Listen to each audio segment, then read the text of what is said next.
Hello friends, कैसे हैं आप सब। आप सभी का आपके अपने YouTube channel sociology with Sangeeta में मैं संगीता स्वागत करती हूं। और इस चैनल के माध्यम से हम लोग सोशियोलॉजी के कम्पिटिटिव एग्जाम के प्रिपरेशन करते हैं।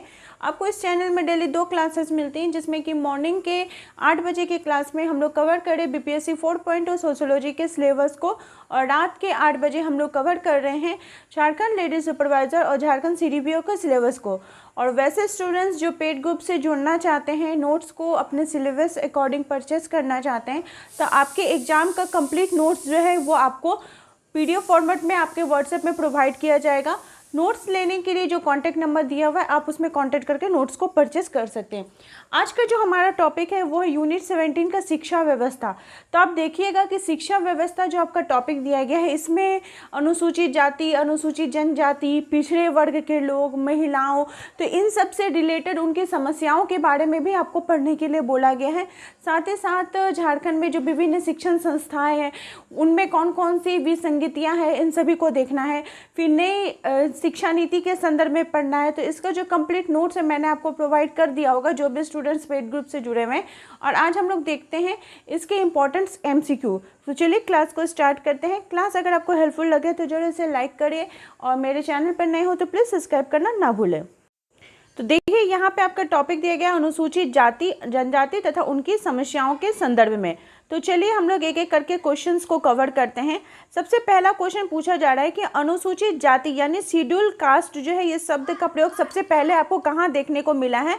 तो ये शब्द सबसे पहले हमें साइमन कमीशन में देखने को मिला है सबसे पहले, और कब, तो 1927 में। और भारत सरकार अधिनियम 1935 में इस शब्द को फिर सूचीबद्ध किया गया। तो ये चीज़ को आप ध्यान में रखिएगा। नेक्स्ट क्वेश्चन है कि अनुसूचित जाति शब्द का प्रयोग सबसे सर्वप्रथम कब किया गया था। तो हम लोग कब देखे थे कि शब्द का सर्वप्रथम प्रयोग 1927 में किया गया था, और ये भारत सरकार के 1935 के अधिनियम में हुआ था। तो यहाँ पे तो ऑप्शन नहीं दिया गया है, तो 27 को आप लोग याद रखिएगा, 1927 को। नेक्स्ट क्वेश्चन है कि साइमन कमीशन द्वारा तैयार की गई सूची में कितनी दलित जातियों के नाम सम्मिलित है। तो साइमन कमीशन को जो रिपोर्ट तैयार करने के लिए बोला गया था, इसमें 429 अस्पृश्य जातियों की सूची तैयार की थी, जिन्हें भारत सरकार अधिनियम 1935 के अंतर्गत वित्तीय सहायता उपलब्ध कराने की भी बात की गई थी। नेक्स्ट क्वेश्चन है कि निम्नांकित में से किसने बहिष्कृत जाति पद का प्रयोग अपनी पुस्तक अनुसूचित जाति हेतु ब्रिटिश कालीन भारत में किया था। तो बहिष्कृत जाति शब्द का प्रयोग किनके द्वारा किया गया है, तो जे.एच. हटन जी के द्वारा किया गया है। डिटेल्स देख लेते हैं। और आपको ये सारे क्लासेस आपके डिवीज़न क्लासेस है, तो आप लोग अभी भी अगर बोलिएगा कि डिटेल्स में पढ़ाइए पूरा एक्सप्लेनेशन करके, तब बोलिए। अब आप लोग का एग्ज़ाम का डेट भी दे दिया कि 8 सितंबर से आप लोग का एग्ज़ाम स्टार्ट होने वाला है। तो अब तक तो आप लोग को चीज़ों को याद हो जाना चाहिए था। फिर भी मेरी कोशिश जितनी रहेगी एक्सप्लेन करके आपको बताने की, मैं बताती रहूँगी। तो ब्रिटिश काल में जो अस्पृश्य और अछूत की बात की गई है, जिसको कि दलित वर्ग के अंतर्गत रखा गया है, इसी नाम से भारत में एक दलित वर्ग संघ का भी निर्माण किया गया। और इसी नाम में जो व्यक्ति थे, अगर उनको कोई आपत्ति करनी भी होती थी तो वो इसी के अंतर्गत करते थे। फिर जब 1931 में असम में जनगणना हुई, तो इसके जो आयोग थे, इन्हें क्या नाम दिए, दलित जाति को बहिष्कृत जाति के नाम से संबोधित किए। और हटन जी की पुस्तक का नाम क्या है, कास्ट इन इंडिया। इसमें इन्होंने अस्पृश्य जातियों को बहिष्कृत जाति या बाहरी जाति के नाम से संबोधित किया है। तो ऐसे भी आपको क्वेश्चन देखने को मिल सकता है। और अस्पृश्य जाति के महान नेता जो थे डॉक्टर अंबेडकर ने गोलमेज सम्मेलन में भी इस शब्द का समर्थन किया और सुझाव रखा कि अस्पृश्यों को हिंदू समाज से बाहर मानकर उनके लिए पृथक रूप से मतदान का अधिकार दिया जाए। ये ऐसा इन्होंने अंबेडकर जी ने बात की थी। नेक्स्ट क्वेश्चन है आपका कि सन 1931 की जनगणना में हटन ने अस्पृश्य जातियों को किस नाम से पुकारा था। तो किस नाम से पुकारा था, हम लोगों ने देखा बाहरी जाति के नाम से। वही रिपीटेड क्वेश्चन है, किस नाम से, तो बाहरी जाति के नाम से। नेक्स्ट क्वेश्चन है कि अनुसूचित जाति के अंतर्गत क्या शामिल है। तो किसको हम कह सकते हैं कि वो अनुसूचित जाति का है, तो जो राष्ट्रपति के आदेश के तहत भारतीय संविधान में जो शामिल जातियां हैं, उनको क्या कहा जाता है, अनुसूचित जाति। अब ये जानने का बात है कि भारत के संविधान के कितने अनुच्छेद में, तो अनुच्छेद नंबर 341 के अनुसार राष्ट्रपति को यह अधिकार दिया गया है कि वह राज्य विशेष के प्रमुख से परामर्श करके एक आदेश जारी करेंगे कि किन समूहों को राज्य के विशेष संदर्भ में अनुसूचित जाति माना जाए। तो सिर्फ राष्ट्रपति अकेले भी नहीं कर सकते, उनको भी हेल्प की जरूरत पड़ेगी। उनके जो समूह के लोग होंगे, परामर्शदाता होंगे, वे उनको बोलेंगे। अतः वैज्ञानिक दृष्टि से अनुसूचित जातियाँ वे समूह हैं जिनका नाम एक समय विशेष के लिए अनुसूचित जाति आदेश में उल्लेखित है। नेक्स्ट क्वेश्चन है कि टोडा जनजाति का अध्ययन किसने किया था? तो किसने किया था? रिवर्ट्स महोदय ने टोडा जनजाति का अध्ययन किया था। रिवर्ट्स महोदय ने सन 1904 में भारत आए और उन्होंने आके नीलगिरी क्षेत्र के जो टोडा जनजाति थे उनका अध्ययन किए थे। और ईयर 1906 में टोडा पर एक मोनोग्राफ भी प्रकाशित किया गया था। जो ब्रिटिश मानव शास्त्री थे सेलिगमैन, उन्होंने श्रीलंका के वेदा जनजाति का क्षेत्रीय अध्ययन किया। वहाँ पे अध्ययन करने के बाद उन्होंने अपनी पुस्तक में इसके बारे में बात की थी। तो टोडा है वो उस श्रेणी के अंतर्गत कौन आएंगे? तो आदिम समाज के लोग आएंगे। नेक्स्ट क्वेश्चन है कि निम्नलिखित में से किस जनजाति में बहुपति विवाह का प्रचलन नहीं है? कहाँ आपको देखने को नहीं मिलेगा?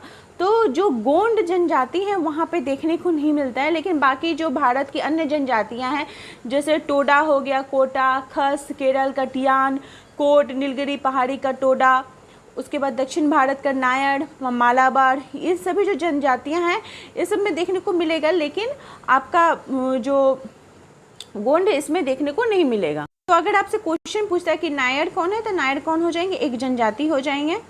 नेक्स्ट है कि किस जनजाति में भातृक बहुपति विवाह का चलन है? तो भातृक बहुपति विवाह का चलन जो है वो टोडा जनजाति में देखने को मिलेगा। और प्रोफेसर रिवर्ट्स ने इनका अध्ययन किया था और इसी अध्ययन के आधार पर उन्होंने बताया था कि भातृक बहुपति विवाह की प्रथा पाई जाती है।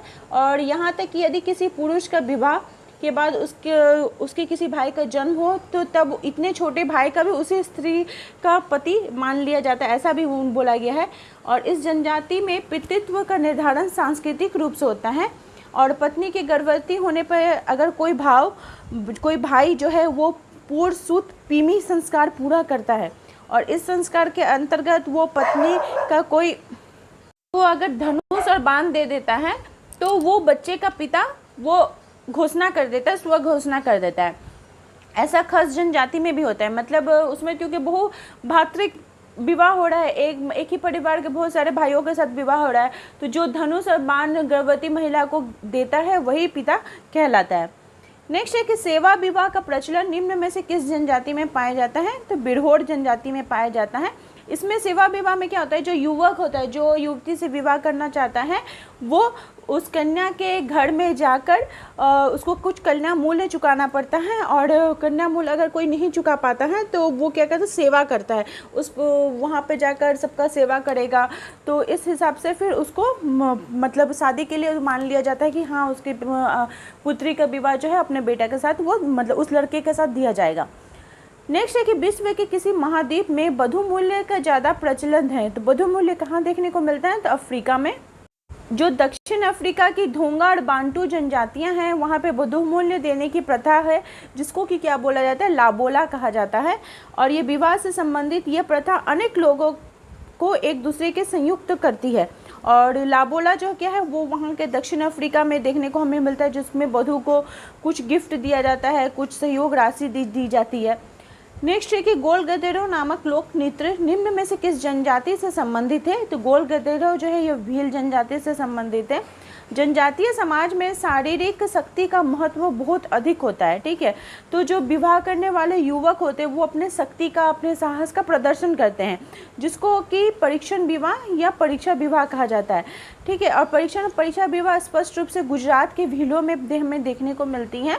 तो ये जो परीक्षा विवाह होता है ये होली के अवसर पर होता है, ये चीज़ भी ध्यान में रखिएगा, जिसको कि क्या कहा जाता है, गोल गधेरो कहा जाता है। और इस उत्सव में एक खंबा रहता है और उसके ऊपरी सिरा में थोड़ा सा गुड़ और एक नारियल बांध दिया जाता है। और उस गांव की बहुत सारी जो अविवाहित लड़कियां होती हैं वो खंबे को चारों ओर घेर के नृत्य करती हैं। और लड़कियां जो है वो खेड़े के बाद जो अविवाहित युवक होते हैं वो भी नृत्य करते हैं। इसके बाद कुछ या एक युवक लड़कियों के घेरे को तोड़कर उस खंबे पर चढ़कर गुड़ और नारियल को उतार लेते हैं। इसका प्रयास करते हैं, जबकि लड़कियां जो होती हैं वो पूरा कोशिश करती हैं कि उनको रोकने का।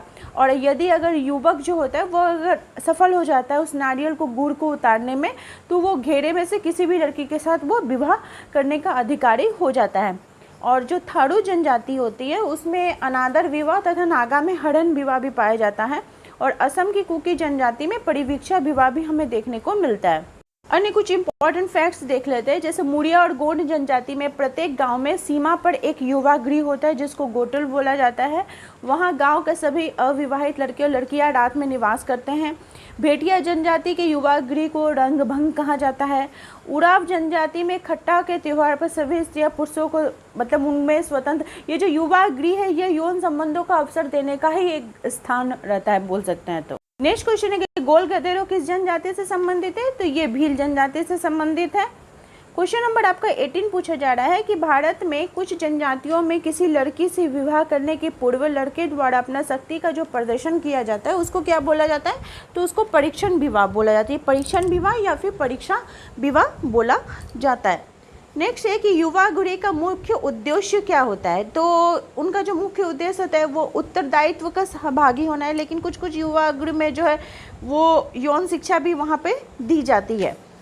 नेक्स्ट क्वेश्चन है कि निम्नलिखित में से कौन सी समस्या जनजातीय समुदायों की मुख्य समस्या नहीं है? नहीं बोला जा रहा है। तो जनजातियों में आपको देखिएगा कि अज्ञानता, निरक्षरता, गरीबी ये सब तो देखने को, लेकिन महिला भ्रूण हत्या जो है वो नहीं होती है। इस प्रकार का जो महिला भ्रूण हत्या है वो शिक्षित समाजों में ही हमें देखने को अधिक मिलता है, ठीक है, क्योंकि वही लोग इस प्रकार का घिनौना काम करते हैं। नेक्स्ट है कि मातृ सत्तात्मक परिवार प्रथा मानी जाती है कहाँ पे? तो जो केरल के नायर हैं, नायर जनजाति, वहाँ पे वहाँ का जो परिवार का जो सत्ता है वो मातृ सत्तात्मक होता है। इसका एक्सप्लेनेशन हम लोग देख लेते हैं कि भारत की जो जनजातियां हैं जहाँ पे मातृ सत्तात्मक परिवार होता है वो आपका असम का खासी में, गारो जनजाति में देखने को मिलता है, मालाबार का नायर में देखने को मिलता है। ये सब जो होता है वो माता के नाम के आधार पर उनकी जो वंश परंपरा है वो चलती है। नेक्स्ट है कि नीचे उल्लेखित जनजातियों में से कौन सा मातृवंशीय है? तो हम लोगों ने देखा जो खासी जनजाति है वो मातृवंशीय के अंतर्गत आती है। वही रिपीटेड क्वेश्चन है आपका। नेक्स्ट है कि निम्न में से कौन सा स्थानीय समूह? स्थानीय समूह किसको कहेंगे? तो जो जनजाति है, ठीक है, इसको क्या कहेंगे? यह स्थानीय समूह का द्योतक है। भारतवर्ष में लगभग कितनी जनजातियां हैं? तो कम से कम 560 जनजातियां थी, जबकि वर्तमान में जनजातियों की संख्या जो है वो 749 है, जिसमें सर्वाधिक जनजातियां जो है वो उड़ीसा में 62 पाई जाती हैं। ये जो टॉपिक है ये आपका बहुत ही इम्पॉर्टेंट टॉपिक है और इसके अंतर्गत आपको बहुत सारे क्वेश्चंस भी मिलेंगे। तो एक क्लास में इसको कवर करना पॉसिबल नहीं है, मैं इसको आप लोगों को 2 क्लास में कवर करवा दूंगी। जितने भी इसके अंदर क्वेश्चन होंगे वो सारे ही। नेक्स्ट है कि आदिवासी बोलियों के लिए देवनागरी लिपि के उपयोग का परामर्श किसने दिया था? तो आदिवासी बोली के जवाहरलाल नेहरू जी ने इसका परामर्श दिए थे और उन्होंने कब बोला था? तो 1962 में बोला था, ये चीज़ भी याद रखिएगा। नेक्स्ट है कि एस.सी. दुबे ने निम्नलिखित में से कौन सी जनजाति का अध्ययन किया था? तो एस.सी. दुबे ने कमार जनजाति का अध्ययन किया था। और कमार जनजाति कहाँ की थी? तो वो मध्य प्रदेश के स्थानांतरित कृषि करने वाली कमार जनजातियाँ थीं और इसका अध्ययन कर उन्होंने मानव विज्ञान और समाजशास्त्री जगत में वे प्रवेश करते हैं। नेक्स्ट है कि किसने जनजाति को समान संस्कृति वाला जनसमूह के रूप में परिभाषित किया है? तो वो कौन हो जाएंगे? क्रोबर महोदय हो जाएंगे। नेक्स्ट है कि निम्नलिखित में से किसने भारत में जनजातियों के विकास के लिए सरकार को राष्ट्रीय उद्यान का सुझाव दिया है? तो वेरियर एल्विन हो जाएंगे राष्ट्रीय उद्यान का सुझाव देने वाले। वही रिपीटेड क्वेश्चन है कि राष्ट्रीय उद्यान की बात कौन करते हैं? तो वेरियर एल्विन राष्ट्रीय उद्यान, जहाँ भी देखिएगा आपका वेरियर एल्विन हो जाएंगे राष्ट्रीय उद्यान या फिर राष्ट्रीय उपवन कौन हो जाएगा? तो वेरियर एल्विन हो जाएंगे। नेक्स्ट क्वेश्चन है आपका कि घुड़िये ने भारतीय जनजातियों को क्या कहा है? तो पिछड़े हिंदू का है। उन्होंने कहा कि जो भारत के जो जनजाति हैं वो क्या है? पिछड़े हिंदू है, ये बात इन्होंने कही है। तो पिछड़े हिंदू शब्द का प्रयोग किनके द्वारा किया गया है? जी.एस. घुड़िये जी के द्वारा किया गया है। आज के क्लास में हम लोगों ने जनजातियों को देखा। कल के क्लास में हम लोग पिछड़े वर्ग और अल्पसंख्यक साथ ही साथ महिलाओं की समस्याओं को डिटेल्स में हम लोग जानेंगे। तो इसी प्रकार से आप लोग चैनल के साथ बने रहिए। आप सभी का मेरे चैनल में बने रहने के लिए बहुत बहुत धन्यवाद।